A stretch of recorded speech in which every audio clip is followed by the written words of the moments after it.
तुटल्याची परिस्थिती आहे. पूर्ण जे पीक होतं ते पूर्ण उद्ध्वस्त झालेलं नसतं. तर आमच्या माहितीप्रमाणे आतापर्यंत जवळपास 34 ते 36 लाख हेक्टर शेती पूर्ण उद्ध्वस्त झालेली आहे. आणि पंचनामे करून काय देणार? निवडणुकीच्या पूर्वीचा जी.आर. देणार, जी.आर. नुसार देणार की नव्यानं जी.आर. काढून हात आकडता घेऊन करणार? हा आता आम्ही बघतो आहोत.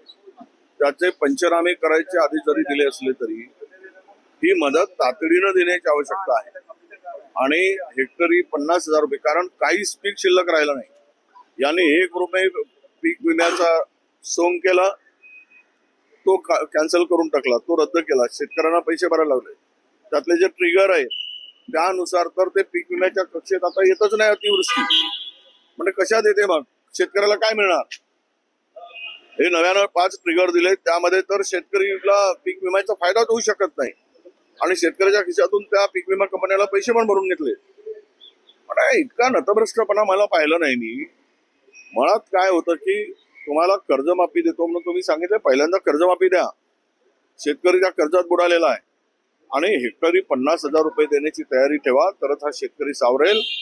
अन्यथा पूर्ण खरीपाचं पीक, सोयाबीन, कापूस आणि इतर पिकं सर्व नष्ट झाले आहेत. ढगफुटी, रोज पाणी. आणि 16 ऑक्टोबर पर्यंत पाऊस दाखवतोय. 16 ऑक्टोबर पर्यंत. म्हणजे हे जर झालं तर महाराष्ट्रातला शेतकरी वाचणारच नाही. त्यामुळं सर्व कामं गुन्हाळा काय ते समृद्धी हे ते आणि सगळं करून सोडून शेतकऱ्यांना मदत करा, तरच हा शेतकरी वाचू शकेल, असं आमचं सरकारला आव्हान. दिवाळीपूर्वी मदत जे आहे खात्यात जमा होईल असं सांगितलं जात आहे. मात्र ज्या परिस्थिती पूर्ण पिकच उद्ध्वस्त झालं असल्यामुळे कसं होणार आहे? काय ते तातूर देऊन 2 हेक्टर पर्यंत 13,000 रुपये देणार आणि त्या 13,000 रुपयामध्ये काय होईल? त्यामुळं 50,000 रुपये हेक्टरी जर देत असाल तर काहीतरी मदत होईल. त्याचं बाकी पिकाचं तर नुकसान भरपाई होऊ शकत नाही आणि कोणताही सरकार देऊ शकत नाही, हे आम्हालाही कळतं. पण किमान तेवढा दिला तरच तो शेतकरी थोडा तरी सावरू शकेल. आणि कर्जमाफी करणं हे आवश्यक आहे. तुम्ही आता नवीन जी.आर. जो काढला तो जुना जी.आर. बदलला, निवडणुकीपूर्वी मतं घेण्यासाठी काढलेला. म्हणजे ही तर बेमानी आहेच ना शेतकऱ्यांशी. मतांसाठी वेगळा जी.आर. निवडणुकीच्या पूर्वी, मतं झाल्यानंतर वेगळा जी.आर. त्यामुळं दिवाळीपूर्वी द्या, पण 50,000 रुपये हेक्टर प्रमाणे द्या. आम्ही तुमचं स्वागत करू. मेळावे होते आहे. चिंतन शिबिर राष्ट्रवादीचं नुकतंच पार पडलं. आता काँग्रेस शिवसेनेचा निर्धार मेळावा होत आहे. कशा पद्धतीने पाहता? म्हणजे भाजपच्याच बाळेकिल्ल्यात जे पक्ष आहेत ते आत्ताच भांडत आहेत. आम्ही नांदा सौख्य बरे म्हणतो त्यांना, पण ते नांदा आता त्यांना भांडण काय, वर्चस्वाची लढाई आहे तिघांची.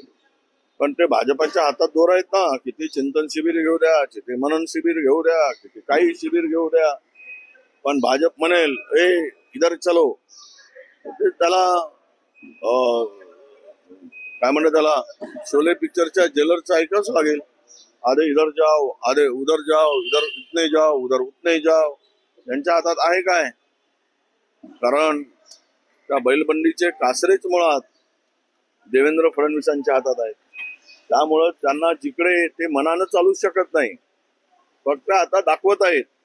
पण ते म्हणतील इकडे चलो तर त्याला तिकडेच जावं लागेल. लेफ्ट चलो म्हणलं तर लेफ्टला, राईट चलो म्हणलं तर राईटला जावं लागेल. यापेक्षा त्यांच्या हातात काही नाही. कारण भाजपच्या मर्जीवर ही मंडळी त्या सत्तेमध्ये आहे.